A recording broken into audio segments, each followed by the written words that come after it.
Subscribe the channel SP Education and click the bell icon.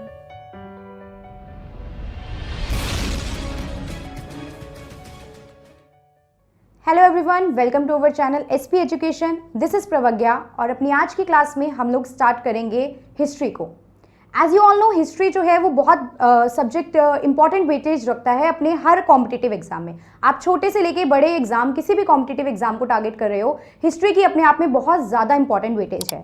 तो no matter आप लोग history की knowledge रखते हो, बेसिक नॉलेज है नहीं है, बोरिंग लगता है, क्लियर है आपको ये सब्जेक्ट अच्छे से, ये क्लास आपके लिए बहुत यूजफुल होने वाली है। बिकॉज ये एक बेसिक क्लास है जिसमें हम लोग आपके हिस्ट्री के बेसिक कंसेप्ट को बहुत अच्छे से क्लियर करेंगे। ठीक है, तो watch the video till and, ताकि आपके बेसिक जो कंसेप्ट है वो सारे कंसेप्ट जो है वो अच्छे से क्लियर हो सके। ठीक है, तो हम जो बात कर रहे हैं वो हम कर रहे हैं हिस्ट्री की। हिस्ट्री की। ठीक है, तो हिस्ट्री वर्ड की अगर मीनिंग की बात करें तो बेसिक सा मीनिंग जो आप सबको पता है, history means what? Study of past. पिछली चीजों की स्टडी करना क्या कहलाता है? हिस्ट्री कहलाता है। आप लोगों ने 6th क्लास से लेके एटलीस्ट 10th तक बेसिक हिस्ट्री पढ़ी है, जिसमें आप लोगों को यह बताया गया था कि ह्यूमन जो है वो कैसे क्रिएट हुए। मतलब आपको पता है कि हम लोग कैसे एप से इंसान बने, उसके बाद कैसे सिविलाइजेशन स्टैब्लिश हुई, सिविलाइजेशन स्टैब्लिश होने के बाद किस तरीके से यहाँ पे रूलर्स आए हैं, उन्होंने रूल करा है, उसके बाद ब्रिटिशर्स का आना, और ये सारी चीजें हमने हिस्ट्री में बेसिक लेवल पे क्लियर करी है। ठीक है, तो आज की क्लास में हम थोड़ी सी उस नॉलेज को ब्रशअप करेंगे, उसको और इंप्रूव करेंगे। अब हिस्ट्री के मीनिंग की बात की जाए तो हिस्ट्री वर्ड है, ये एक ग्रीक वर्ड से डिराइव हुआ है, एक ग्रीक लैंग्वेज का वर्ड है। क्या वर्ड है? हिस्टोरिया। क्या वर्ड है? हिस्टोरिया। तो हिस्ट्री जो वर्ड है ये एक ग्रीक लैंग्वेज के वर्ड हिस्टोरिया से डिराइव हुआ है, जिसका मीनिंग क्या होता है? जिसका मीनिंग है रिसर्च। जिसका मीनिंग है रिसर्च। देखिए, मैं और आप अगर हम लोग कुछ भी बेसिक बातें बोल दें कि ऐसा पास में हुआ था, ये चीज थी, ये इस तरीके से थी, तो वो हिस्ट्री नहीं बनता। हिस्ट्री को क्या चाहिए? हिस्ट्री को कुछ एविडेंस चाहिए, कुछ प्रूफ चाहिए। जितनी भी बातें हम लोग आगे की क्लासेस में डिस्कस करेंगे या अब तक आप लोगों ने पढ़ी हैं, वो सब किसी ना किसी एविडेंस पे बेस्ड है। ठीक है, तो हिस्ट्री का जो मीनिंग आप खुद देख रहे हो यहाँ पे क्या है? रिसर्च है। ठीक है, अब बात की जाती है एक पर्सन के बारे में, हम जिक्र करेंगे जिन्हें कहा जाता है फादर ऑफ हिस्ट्री। क्या कहा जाता है? Father of history. कौन है वो पर्सन? वो पर्सन है हीरोडोटस। अब क्वेश्चन इज, किसी भी पर्सन को जब फादर कहा जा रहा है किसी सब्जेक्ट का, हम कह रहे हैं कि हीरोडोटस जो है ये फादर है हिस्ट्री के, तो why we are saying this? हम इन्हें फादर क्यों बोल रहे हैं? तो बेसिक थिंग इज दैट कि इन्होंने हिस्ट्री की क्रोनोलॉजी जो है वो डिसाइड की कि किस क्रोनोलॉजी में इवेंट हुए हैं। इनका जो रोल हम देखेंगे, इनका रोल है वर्ल्ड हिस्ट्री में। हीरोडोटस जो है, इन्होंने जो बात की है वो किसकी की है? इन्होंने जो कंसिडरेशन की है वो वर्ल्ड हिस्ट्री की है। ठीक है, लेकिन हम जो यहाँ पे बात अगर इंडिया के लेवल पे देखें, अगर मैं आपसे इंडिया के लेवल पे बात करूं, अगर हम इंडिया की बात करें तो इंडिया की फर्स्ट हिस्टोरिकल बुक के बारे में हम देखेंगे कि फर्स्ट हिस्टोरिकल बुक कौन सी थी। तो वो फर्स्ट हिस्टोरिकल बुक जो है, first historical book of India, वो है राजतरंगिणी। क्या नाम है उसका? राजतरंगिणी। ये बुक किसने लिखी है? ये बुक लिखी है एक कल्हन नाम के पर्सन ने। Rajatarangini first historical book of India, ये बुक किसने लिखी है? कल्हन ने। इस बुक में बेसिकली बताया क्या गया है? अब क्वेश्चन है, इस बुक में बेसिकली क्या बताया गया है? तो इस बुक में बताया गया है कि जो कश्मीर है उसको एस्टैब्लिश किया था एम्परर अशोका ने। अब ये अशोका और ये सब जब हम स्टार्ट करेंगे, हिस्ट्री एंशिएंट मेडाइवल का कंसेप्ट देखेंगे, ये सब हम तब रूलर के बारे में देखेंगे। ठीक है, तो कल्हन ने क्या बताया अपनी इस बुक में राजतरंगिणी में कि जो कश्मीर है वो किसने स्टैब्लिश किया है? वो स्टैब्लिश किया है एम्परर अशोका ने। तो ये बेसिक बातें क्लियर हुई, हिस्ट्री क्या है, हिस्ट्री के फादर, कहां से ये वर्ड आया है, इसका मीनिंग क्या होता है, ये सब हमने देखा। अब हम आगे जो कंसेप्ट देखेंगे वो हम देखेंगे हिस्ट्री के पार्ट्स क्या हैं। ठीक है, हमें बात करनी है हिस्ट्री कितने पार्ट्स में डिवाइडेड है।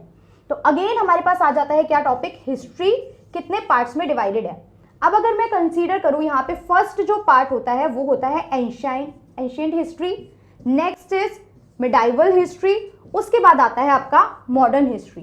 ठीक है, प्राचीन भारत का इतिहास, अगर हम इंडिया के लेवल पे बात करें, प्राचीन भारत का इतिहास, मध्यकालीन भारत का इतिहास और आधुनिक भारत का इतिहास। ठीक है, इस पर्टिकुलर तीनों पार्ट की हम बात करें तो ये एंशिएंट एंड मिडाइवल को अगर आप मिला दें और आप मॉडर्न को अलग कंसीडर कर दें, तो किसी भी एग्जाम में जो वेटेज की बात होती है, आपकी मॉडर्न हिस्ट्री बहुत ज्यादा इंपॉर्टेंट वेटेज रखती है। तो हम लोग जो स्टार्ट करेंगे, हम लोग मॉडर्न हिस्ट्री को ही स्टार्ट करेंगे। अब मॉडर्न हिस्ट्री की बात की जा रही है, तो why this history is modern, और कहां से ये मॉडर्न हिस्ट्री स्टार्ट हो रही है, ये हमें कंसीडर करना है। देखिए, इस चीज के लिए भी अलग अलग व्यू पॉइंट है। अलग अलग हिस्टोरियन ने अलग अलग बातें बोली हैं कि मॉडर्न हिस्ट्री कहां से स्टार्ट हो रही है। कुछ लोग कहते हैं कि मॉडर्न हिस्ट्री स्टार्ट होती है 1707 के टाइम पीरियड से, जब मुगल का डिक्लाइन स्टार्ट हुआ। औरंगजेब की डेथ के बाद वाला जो टाइम पीरियड है वहां से हम मॉडर्न हिस्ट्री को स्टार्ट करते हैं। वहीं दूसरे लोग क्या कहते हैं, 1757 battle of Plassey. Battle of Plassey क्या होता है पढ़ेंगे, अभी इतना नहीं कंसीडर करना। कुछ लोग कहते हैं कि 1757 से मॉडर्न हिस्ट्री स्टार्ट हुई है। वहीं कुछ लोगों का कहना है कि 1885 जब आपकी कांग्रेस फॉर्म हुई, इंडियन नेशनल कांग्रेस फॉर्म हुई, वहां से मॉडर्न हिस्ट्री की स्टार्ट होती है। तो नाउ द क्वेश्चन इज, हम लोग कहां से इसको स्टार्ट करने वाले हैं? तो हम लोग वे बैक बहुत पुराने टाइम पीरियड से हम लोग स्टार्ट करेंगे, जब यूरोपियंस का इंडिया में आना हुआ। हम लोग बात करेंगे एडवेंट ऑफ यूरोपियन से, यूरोपियन का भारत में आगमन। क्वेश्चन इज, यहां से क्यों स्टार्ट करेंगे? ठीक है, हम यहां से क्यों स्टार्ट नहीं कर रहे हैं? तो आपको पता है यहाँ पे सारी बातें जो है वो फ्रीडम स्ट्रगल की कहानी है, कि कैसे ब्रिटिशर इंडिया में अपनी पॉलिसीज इंपोज कर रहे थे, कैसे वो एक्सपेंशन पॉलिसी ला रहे थे। लेकिन जब तक आपको ये नहीं पता होगा कि ब्रिटिशर इंडिया में आए कैसे और क्यों, तब तक ये कंसेप्ट हमें समझने में उतने अच्छे से क्लियर नहीं होगा। इसलिए जो हमारी कहानी स्टार्ट होगी वो हम लोग करेंगे कहां से? एडवेंट ऑफ यूरोपियंस से। ठीक है, तो हम बात कर रहे हैं एडवेंट ऑफ यूरोपियंस की। आपको यहां पे अभी बेसिक बात समझनी है। यूरोपियंस मैंने वर्ड बोला, फर्स्ट क्वेश्चन हमारे माइंड में आएगा कि यूरोपियंस इंडिया में क्यों आए। ठीक है, पहला क्वेश्चन हमारे माइंड में आएगा कि यूरोपियन इंडिया में क्यों आए। उसका सिंपल सा आंसर है, वो लोग यहां पे आए थे ट्रेड करने आए थे, बिजनेस करने आए थे। ठीक है, अब एक इंपॉर्टेंट चीज जो आपको याद रखनी है, दैट इज सीक्वेंस। ठीक है, वो आपको याद रखना है कि किस सीक्वेंस में वो लोग यहां पे आए हैं। बहुत से एग्जाम में डायरेक्ट यहां से क्वेश्चन बनता है, तो ये बहुत छोटी लेकिन बहुत इंपॉर्टेंट बात है। क्या सबसे पहले यहां पे ट्रेड करने आए थे पोर्तुगीज? सिर्फ नाम सुनना है, कैसे क्या ये कहानी अभी डिस्कस करते हैं। सबसे पहले आए थे पोर्तुगीज, देन हमारे आए हैं डच, देन आपके आए हैं इंग्लिश, उसके बाद यहां पे आए हैं डेनिश, एंड एट लास्ट जो आए हैं वो हैं फ्रेंच। ये हमें मेजरली वन बाय वन करके डिस्कस करना है कि पोर्तुगीज कैसे आए, कैसे एक्सपेंड किया, डच कैसे आए, इंग्लिश कैसे आए, डेनिश कैसे आए एंड फ्रेंच कैसे आए। तो आपको ये चीज याद रखनी है। इसको हम याद रखेंगे किस बेसिक कंसेप्ट से? किस कंसेप्ट से आप लोग इसको ध्यान रखोगे? PDEDF, Portuguese, Dutch, English, Danish and French. ये डायरेक्ट क्वेश्चन आता है सीक्वेंस में अरेंज करने के लिए। आपको ऑप्शंस दिया होगा और आपको दिया होगा कि इनको सीक्वेंस में लगाइए कि ये किस सीक्वेंस में आए थे। वेरी इजी पार्ट, ठीक है, तो इसको इग्नोर नहीं करना है हमें। अब हम बात करते हैं कि ये इंडिया में क्यों आए, ट्रेड करने आए। क्या इससे पहले ट्रेड नहीं होता था? ये मॉडर्न हिस्ट्री का कंसेप्ट है, तो मॉडर्न हिस्ट्री में ही क्या ये ट्रेड यूरोप के साथ हमारा स्टार्ट हुआ? क्या इससे पहले हमारा यूरोप के साथ ट्रेड नहीं था? तो ये कंसेप्ट भी हमें यहाँ पे देख के चलना है। तो क्या यूरोप के साथ इससे पहले ट्रेड था? यस, बिल्कुल था। हम बात करेंगे लैंड रूट की। आप लोगों ने सिल्क रूट वर्ड सुना होगा, सिल्क रूट के बारे में आप लोगों ने सुना होगा। ठीक है, तो ये सिल्क रूट यानी लैंड के थ्रू यूरोपियन से ट्रेड हमारा एंशिएंट टाइम से होता आ रहा है। ठीक है, यहां पे क्या नया था जो एडवेंट ऑफ यूरोपियन पढ़ेंगे वो हमें देखना है। देखिए हुआ क्या, यहां पे हमें कंसेप्ट देखना है कि क्या चीज हो रही थी। लैंड रूट के थ्रू ट्रेड हो रहा था, फिर ऐसा क्यों हुआ कि हमने यहां पे एडवेंट ऑफ यूरोपियन की कहानी डिस्कस करनी स्टार्ट की? टर्की में इस टाइम पे आ गई थी ऑटोमन एम्पायर। टर्की में इस टाइम पे रूल हो गया था किसका? ऑटोमन एम्पायर का। ऑटोमन एम्पायर के रूल होने से क्या हुआ कि ये ट्रेड का और ये जो लैंड रूट था इस पे इंपैक्ट पड़ा। ऑटोमन एम्पायर ने क्या करा कि जब आप लैंड के थ्रू ट्रैवल करके जा रहे हो यहाँ से इंडिया में या एशिया के कुछ पार्ट में ट्रेड करने, तो हमारा कल्चर इफेक्ट हो रहा है। इस तरीके से हमारा कल्चर इफेक्ट हो रहा है, तो हम ये चीज नहीं करने देंगे। तो ऑटोमन एम्पायर के रूलर्स ने यहाँ पे क्या करा? रिस्ट्रिक्शंस लगानी स्टार्ट करी। रिस्ट्रिक्शन लगानी स्टार्ट करी, उन्होंने क्या करा? टैक्स इंक्रीज कर दिया। देखो रिस्ट्रिक्शंस क्या होती है? बेसिक रिस्ट्रिक्शन तो टैक्स है ना। टैक्स के फॉर्म में उन्होंने क्या करा? टैक्स को इंक्रीज कर दिया। अब टैक्स को जब इंक्रीज कर दिया तो यूरोपियंस को इंडिया के साथ या एशिया के पार्ट के साथ ट्रेड करना महंगा पड़ने लगा। यहां पे उनको क्या हो गया? ट्रेड जो था वो कॉस्टली हो गया। बेसिकली हमारा ट्रेड क्या हो गया? कॉस्टली हो गया। और ट्रेड कॉस्टली हो जाएगा तो ट्रेड करना बेनिफिशियल नहीं है। तो यहां पे जरूरत थी एक ऑल्टरनेटिव वे की। ट्रेड कॉस्टली हो गया, हमें जरूरत है एक ऑल्टरनेटिव वे की। वो ऑल्टरनेटिव वे क्या था? वो ऑल्टरनेटिव वे हमारे सामने आया सी रूट की फॉर्म में। अब तक क्या चल रहा था? अब तक चल रहा था लैंड रूट। ऑल्टरनेट की जरूरत पड़ी, ऑल्टरनेट के फॉर्म में क्या ढूंढा? सी रूट ढूंढा। आपको पता है यूरोप में इस टाइम पे रिनाइसेंस का टाइम चल रहा था। टेक्नोलॉजी, मशीन, साइंटिफिक चीजें सब कुछ इंट्रोड्यूस हो रही थी। तो यहाँ पे नेविगेशन का कंसेप्ट बहुत स्ट्रांग हुआ। कंपास की डिस्कवरी यहाँ पे हो चुकी थी। तो इस फॉर्म में यहाँ पे क्या कर लिया गया? सी रूट डिस्कवर कर लिया गया। बैकग्राउंड क्लियर हो चुका हमें, यहां तक हमें समझ में आ गया कहानी चल क्या रही है एग्जैक्टली। ठीक है, सी रूट ढूंढ लिया, अब हम ट्रेड करेंगे सी रूट के थ्रू, हम नहीं जा रहे लैंड रूट से क्योंकि हमें फायदा नहीं हो रहा है। ठीक है, अब बात करते हैं, यहां पे हमको ये ईयर कंसीडर करके चलने हैं। ठीक है, 2-3 बार सुनोगे याद हो जाएंगे, ऐसा नहीं है कि आप ईयर्स को इग्नोर करोगे। जिस ईयर को इग्नोर करना है वो मैं बता के चलूंगी कि आप इसको कंसीडर मत करके चलो।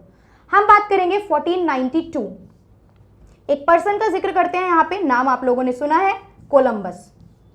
ठीक है, 1492 में कोलंबस निकले। कोलंबस कहां से बिलोंग करते थे? कोलंबस बिलोंग करते थे स्पेन से। ये छोटी छोटी बातें भी हमें याद रखनी है।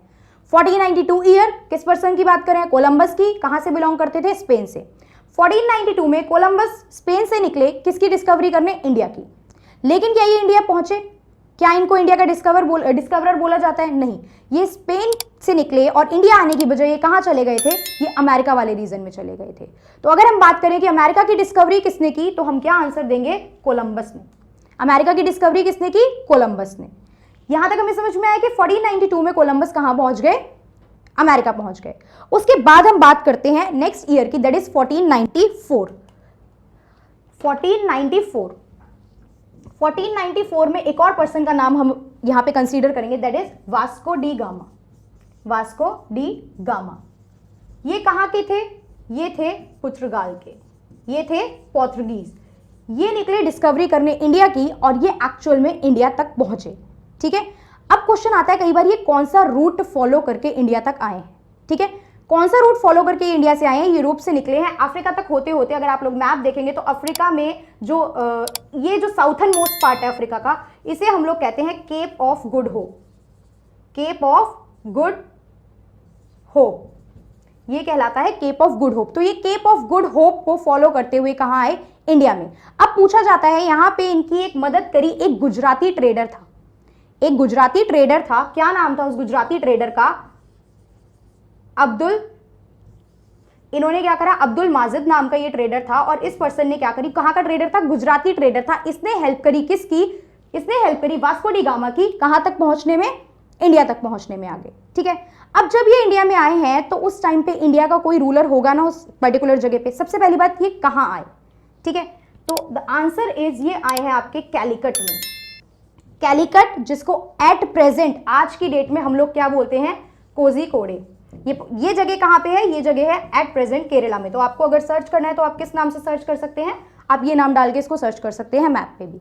ठीक है, कैलिकट पहुंचे, आज की डेट में क्या नाम है उसका? कोझिकोडे नाम है। ठीक है, ये जगह कहां पे है आपकी? केरला में है।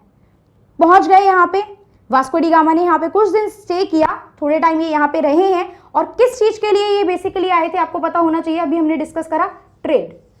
ट्रेड में भी बेसिकली किस चीज का ट्रेड? Black pepper. और भी बहुत सारे मसालों का ट्रेड करने ये लोग आए थे, बट बेसिकली अगर बात की जाए ब्लैक पेपर की, यहां पे एक चीज हमें और जाननी है, दैट इज कि एक कंसेप्ट है ब्लैक गोल्ड का। एग्जाम में कई बार ये क्वेश्चन कंसीडर कर लेता है कि इनमें से किस चीज को ब्लैक गोल्ड कहा जाता है। ठीक है, तो ब्लैक गोल्ड की बात की जाए तो जनरली बच्चे आप लोग नहीं पता होगा तो मिसकंसेप्शन लगा लेते हैं कि कोल को ब्लैक गोल्ड कह सकते हैं क्योंकि कोल से ट्रेड अच्छा होता होगा। बट इस टाइम पे ये लोग ब्लैक पेपर का ट्रेड करने आए थे, तो ब्लैक पेपर को क्या कंसीडर किया जाता है? Black gold. ठीक है, वास्को डी गामा जो थे यहाँ पे अराउंड 3 मंथ्स इन्होंने स्टे करा। 3 मंथ्स बाद जब ये वापस गए तो जो भी चीजें ये यहाँ से लेके गए मसाले की फॉर्म में, स्पीसीज की फॉर्म में, उससे इन्होंने बहुत अच्छा प्रॉफिट अर्न करा। अब जब हमको पता है किसी पर्टिकुलर काम को करने में हमें प्रॉफिट हो रहा है तो वो काम हम क्या करेंगे? हम आगे भी कंटिन्यू करेंगे। क्लियर? तो यहाँ पे वास्को डी गामा की ये कहानी थी। उसके बाद वास्को डी गामा की मैं बात करूं तो क्या वास्को डी गामा, एक क्वेश्चन और आता है, वास्को डी गामा इंडिया में कितनी बार आए हैं? ठीक है, वास्को डी गामा इंडिया में इन टोटलिटी आए हैं 3 टाइम्स। पहला हमने इनका कंसेप्ट देखा, उसके बाद 1501 में वास्को डी गामा आए हैं इंडिया में। ठीक है, second time when did Vasco da Gama came to India? Second time 1501 में वास्को डी गामा आए हैं। और थर्ड टाइम जब ये इंडिया में आए हैं तो माना जाता है ड्यू टू मलेरिया इनकी यहाँ पे क्या हो गई थी? डेथ हो गई थी। उसके बाद ये वापस नहीं गए। ठीक है, अब हम आगे का कंसेप्ट देखते हैं। अब वहां से आपको यहां पे ट्रेड करना है, आपको रूल करना है, पॉसिबल नहीं है कि बिल्कुल वहां पे रहते रहते आप अच्छे से रूल कर लोगे, तो आपको यहां पे भी कुछ पर्सन चाहिए, ठीक है। जैसे कंपनी की बात करो, कंपनी के हेड होते हैं, तो रोज तो जरूरी नहीं है ना कि वो कंपनी में ऑफिस में पहुंचते हैं, लेकिन जनरली वो क्या करते हैं, मैनेजर अपॉइंट करते हैं जो सारी चीजें वहां पे मैनेज कर लेगा। तो उसी तरीके से हमें काम के लिए पर्सन चाहिए होते हैं जो चीजें मैनेज कर लेंगे, फिर चाहे कंपनी का ओनर किसी भी बाहर की कंट्री में बैठा वहां पे चीजें ऑपरेट कर रहा हो। तो इसी तरीके से यहां पे भी पोर्तुगीज ने क्या करा, यहां पे अपॉइंट करे क्या, गवर्नर, क्या अपॉइंट करे, गवर्नर अपॉइंट करे। तो इनके गवर्नर भी हमारे लिए इंपॉर्टेंट हो जाते हैं। वो गवर्नर क्या कर रहे थे यहाँ पे, क्या क्या इंपॉर्टेंट रोल रहा उनका इंडिया में। तो गवर्नर की बात की जाए तो यहाँ पे हम जो गवर्नर कंसीडर करेंगे, सबसे पहले हम बात करेंगे जिस गवर्नर की, वो फर्स्ट गवर्नर है हमारे यहाँ Francisco de Almeida, Francisco de Almeida. पहले गवर्नर पोर्तुगीज के कौन रहे, Francisco de Almeida. Question is इन्होंने क्या करा, सबसे बड़ा इंपॉर्टेंट जो इनका रोल रहा वो रहा blue water policy, blue water policy. What is this blue water policy? देखो इंडियन ओशन पे बहुत सारे, अरब्स की बात कर लो, इंडियंस की बात करो, बहुत से लोग इंडियन ओशन को यूज कर रहे थे, इंडियन ओशन के थ्रू डीलिंग कर रहे थे, ट्रेड कर रहे थे। बट यहां पे पोर्तुगीज को क्या चाहिए था, पोर्तुगीज को चाहिए था मोनोपोली, पोर्तुगीज को चाहिए था कि हमारी मोनोपोली होनी चाहिए किस पे, इंडियन ओशन पे। अब मोनोपोली वर्ड का मतलब क्या होता है, मोनो मतलब सिंगल और पोली मतलब पावर, मतलब हमें अपनी सिंगल पावर चाहिए, हम लोग करेंगे कंट्रोल इंडियन ओशन को, किसी को भी ट्रेड करना है इस ओशन को यूज करके तो आप हमसे परमिशन लेके ये काम करोगे, ठीक है। तो इन्हें चाहिए थी मोनोपोली, जिसके लिए ये कंसेप्ट लेके आए किसका, ब्लू वाटर पॉलिसी का। तो ब्लू वाटर पॉलिसी किसके टाइम पे आई है अगर पूछा जाए तो फ्रांसिस्को डी अल्मेडा के टाइम पे आई है। यहां तक हमें समझ में आया। इसके बाद हम दूसरे अगर गवर्नर की बात करें, दूसरे गवर्नर यहां पे हमें देखने को मिलते हैं, that is Alfonso de Albuquerque,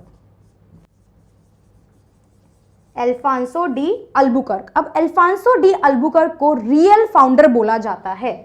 real founder क्यों?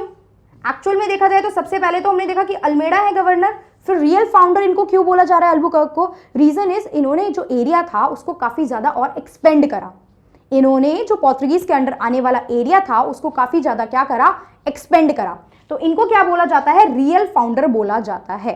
इनके टाइम पे क्या हुआ, इनके टाइम पे एक तो हमें देखने को मिलती है पॉलिसी ऑफ इंपैरियलिज्म, पॉलिसी ऑफ इंपैरियलिज्म। इनके टाइम पे कुछ इंपॉर्टेंट चीजें दो तीन है। पॉलिसी ऑफ इंपैरियलिज्म, वर्ड आता है इंपैरियलिज्म। इंपैरियलिज्म क्या होता है, सबसे पहले हमें मतलब नहीं पता होगा तो पॉलिसी का कोई रूल ही नहीं है। तो इंपैरियलिज्म का मतलब होता है जब कोई एक रिच कंट्री, पावरफुल कंट्री किसी स्मॉल कंट्री को, किसी छोटी कंट्री को कैप्चर कर लेती है।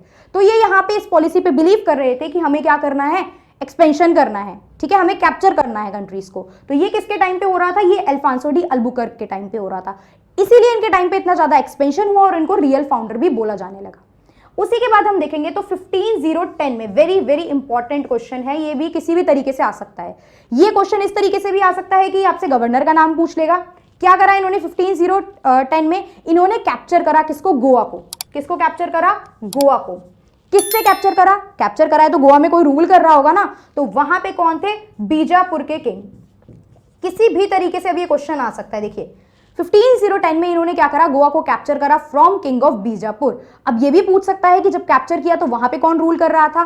क्वेश्चन ये भी पूछ सकता है कि किसने करा, ठीक है। पॉलिसी ऑफ इंपैरियलिज्म का क्वेश्चन आपसे पूछ सकता है, आपसे ब्लू वाटर पॉलिसी का पूछ सकता है, ये कंसेप्ट आपसे पूछे जा सकते हैं। ये चीजें हमें माइंड में रखनी है, ठीक है। इसके बाद अभी देखिए धीरे धीरे गोवा तक ये लोग पहुंच चुके हैं, कोचिन, कैलिकट, यहाँ पे ये लोग फैक्ट्री स्टैब्लिश कर चुके हैं।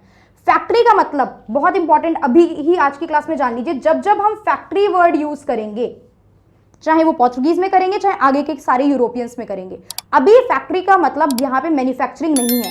फैक्ट्री बनाने का मतलब ये नहीं है कि इन्होंने पर्टिकुलर एक फैक्ट्री बनाई है और वहां पे मैन्युफैक्चरिंग कर रहे हैं और ट्रेड करेंगे, नहीं। फैक्ट्री का मतलब है यहाँ पे गोडाउन, जैसे आज की डेट में गोडाउन और स्टोर हाउस होते हैं, वेयर हाउस होते हैं, कि हम वहां पे सामान स्टोर करेंगे। तो बेसिकली ये लोग जो फैक्ट्री बना रहे थे ये स्टोर हाउस की तरह ही बना रहे थे कि हम सामान स्टोर करेंगे एंड जैसे भी जरूरत लगेगी, नीड लगेगी, हम उसको आगे ट्रांसफर कर देंगे, ठीक है। एक इंपॉर्टेंट क्वेश्चन और जो थोड़ा पीछे हम लोग अगर एड्रेस करें कि जिस टाइम पे पोर्तुगीज इंडिया आए, जब पोर्तुगीज इंडिया आए तो इंडिया में क्या रूल चल रहा था, आपको पता है बहुत सारी डायनेस्टी रही है हमारी। तो जिस टाइम पे पोर्तुगीज इंडिया आए, 1494 वाला जो ये कंसेप्ट पूरा चला है, तब यहाँ पे कौन रूल कर रहा था, तब यहाँ पे रूल कर रहे थे लोधी डायनेस्टी। तब यहाँ पे किसका रूल चल रहा था, लोधी डायनेस्टी। क्लियर? तो ये चीज भी हमें माइंड में रखनी है कि जब ये लोग आए हैं तब यहाँ पे कौन थे? लोधी डायनेस्टी। अब नेक्स्ट चीज जो हम लोग देखेंगे वो हम देखेंगे तीसरे गवर्नर के बारे में। तीसरे गवर्नर के बारे में बहुत ज्यादा कुछ नहीं है। तीसरे गवर्नर का जो नाम है वो क्या है? नीनो दा कूना। इन्होंने क्या करा? एक चीज बस हम यहाँ पे इनके बारे में छोटी सी जो हमें जाननी है वो इतनी ही कि इन्होंने हेडक्वार्टर, पोर्तुगीज का जो हेडक्वार्टर था फैक्ट्रीज वगैरह का, इन्होंने हेडक्वार्टर को ट्रांसफर करा। कहां से कहां? कोचिन से गोवा। कोचिन से गोवा। क्वेश्चन इज कोचिन से गोवा ट्रांसफर करने वाले कौन थे? ये क्वेश्चन आ सकता है, तो ये भी हमें माइंड में रखना है। तो हमने देखा किस सीक्वेंस में ये लोग क्या कर रहे हैं? एक्सपेंड कर रहे हैं। ठीक है, अब अपने पुराने कंसेप्ट पे आइए। क्या पढ़ा था हमने? PDEDF, Portuguese, Danish, English, Portuguese, Dutch, English, Danish and French, ये हमने पढ़ा था। पोर्तुगीज के बारे में हमने बेसिक बातें देख ली सारी। अब पोर्तुगीज यहां से सामान लेके जा रहे थे बाहर, बहुत ज्यादा चीजें, ये सब हमने देखा। बट पोर्तुगीज ने इंग्लिश को क्या दिया है? पोर्तुगीज ने इंडिया को क्या दिया? सॉरी, पोर्तुगीज ने इंडिया को क्या दिया कि अगर मैं बात करूं तो आपका पोटैटो, टमाटो, चिली, ऐसी बहुत सारी चीजें हैं जो पोर्तुगीज ने हमें दी हैं। हमें दिए का मतलब ये नहीं है कि हम वो वहां से ट्रेड लेके पोटैटो टमाटो लेके आ रहे थे और यहाँ पे हमें डील कर रहे थे। नहीं, उसकी जो टेक्निक्स है कि कैसे इसकी खेती की जाती है और कैसे जितना हम आज की डेट में देखते हैं पोटैटो इतना ज्यादा यहाँ पे इंडिया में हो रहा है, तो ये सब किसकी देन है? ये सब किसके टाइम से स्टार्ट हुआ? ये सब पोर्तुगीज के टाइम से स्टार्ट हुआ। ठीक है, इसके अलावा जो हमारे सेकंड पर्सन थे, सेकंड पर्सन कौन थे? सेकंड गवर्नर थे अल्बुकर। अल्बुकर के टाइम पे अबॉलिशन ऑफ सती में भी उन्होंने इंपॉर्टेंट रोल प्ले किया। आपको पता है इंडिया में सती सिस्टम चल रहा है, बहुत सारे पुराने टाइम पे बहुत सारे हमारे यहाँ के लोगों ने फाइट करी है उस चीज के अगेंस्ट। वहीं जो पोर्तुगीज गवर्नर थे अल्बुकर, उन्होंने भी उस चीज के अगेंस्ट क्या करी है? फाइट करी है। ठीक है, तो अभी हमने ये देखा। जब हम एक बार सीक्वेंस में पढ़ लेंगे कुछ चीजें तब हम देखेंगे। आपको पता है पूरी मॉडर्न हिस्ट्री इनके बारे में है। पूरी मॉडर्न हिस्ट्री इंग्लिश के बारे में है कि ये ट्रेड करने आए और ये यहां से नहीं गए। तो हमारा पूरा स्ट्रगल कि किस तरीके से हमने इन्हें यहां से हटाया ताकि हमें फ्रीडम मिल सके, ये मॉडर्न हिस्ट्री में है। ठीक है, तो इंग्लिश के पूरे बारे में है। लेकिन सबसे पहले आने वाले और सबसे लास्ट में जाने वाले इंडिया से कौन है? पोर्तुगीज। ये 1961 में यहां से पूरी तरीके से गोवा से गए हैं। ऑपरेशन विजय नाम से हमें एक ऑपरेशन, यहाँ पे वो डिटेल में अभी नहीं देखना है हमें, बट ऑपरेशन विजय नाम से यहाँ पे एक ऑपरेशन चला है जिसके थ्रू ये इंडिया से हमने इन्हें हटाया है। अब दिमाग में क्वेश्चन कोई भी पूछेगा कौन लास्ट में गया ना, सीधा आंसर आता है इंग्लिश, क्योंकि 1947 में तो आजादी की लड़ाई लड़के ही नहीं भगाया है, हमने तो सिर्फ यही नाम सुना है। लेकिन सबसे पहले आने वाले और सबसे लास्ट में जाने वाले कौन है? पोर्तुगीज। ठीक है, जब हम सारा पढ़ लेंगे तब हम ये लोग देखेंगे, तब हम देखेंगे कि करके कि किस तरीके से इंग्लिश ने इनके यहाँ पे पावर खत्म करी, इनकी पावर खत्म करी और इन सबकी पावर खत्म करी है। ठीक है, क्योंकि एट द एंड बचा कौन था पूरी मार्केट में? इंग्लिश। ठीक है, so that's all for today. Thank you for watching the video.